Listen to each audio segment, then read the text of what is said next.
हात जोडून विनंती आहे सर्व सुजाण नागरिकांना, जे शिकलेले ते ज्ञानवंत आहे, ज्यांना जाणीवा जागृत आहे, ज्यांचं भारत मातेविषयी प्रेम जागृत आहे, त्या प्रत्येकाला, ज्याला भगतसिंगावर श्रद्धा आहे त्या प्रत्येकाला भगतसिंगाची शपथ आहे. ज्या भगतसिंगांनी इंग्रजांनी हाच कायदा इंग्रजीतून आणला होता, पब्लिक सिक्युरिटी ॲक्ट, आणि त्याच कायद्याच्या विरोधात तंतोतंत हाच कायदा, त्याच कायद्याच्या विरोधात संसदेत त्यावेळी शहीद भगतसिंगांनी त्या ठिकाणी बॉम्ब फोडला होता. आज तीच परिस्थिती.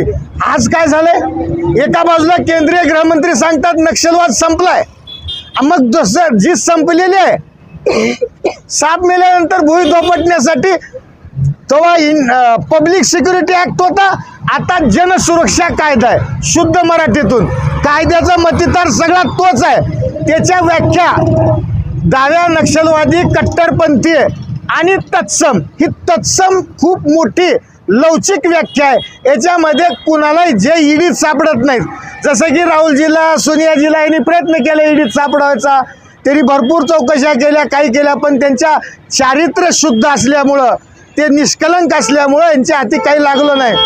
अनेक बुद्धिवादी लोक आहेत जे राष्ट्राची चिंता करतात, वेगवेगळी मतं राष्ट्रहितासाठी व्यक्त करतात, त्या सगळ्यांना कोणत्याच कायद्यात बघत जोखडता येत नाही. त्यासाठी इंग्रजांना जी आयडिया सुचली होती त्या आयडियाची कॉपी करून हे सरकार करतंय. हे जनसुरक्षा कायदा, याचा आम्ही धिक्कार करतो. हा कायदा रद्द झालाच पाहिजे, ही काँग्रेसची आणि प्रत्येक राष्ट्रभक्त नागरिकाची, भगतसिंगाला मानणाऱ्या प्रत्येक राष्ट्रभक्ताची मागणी आहे. इन्कलाब जिंदाबाद, इन्कलाब जिंदाबाद.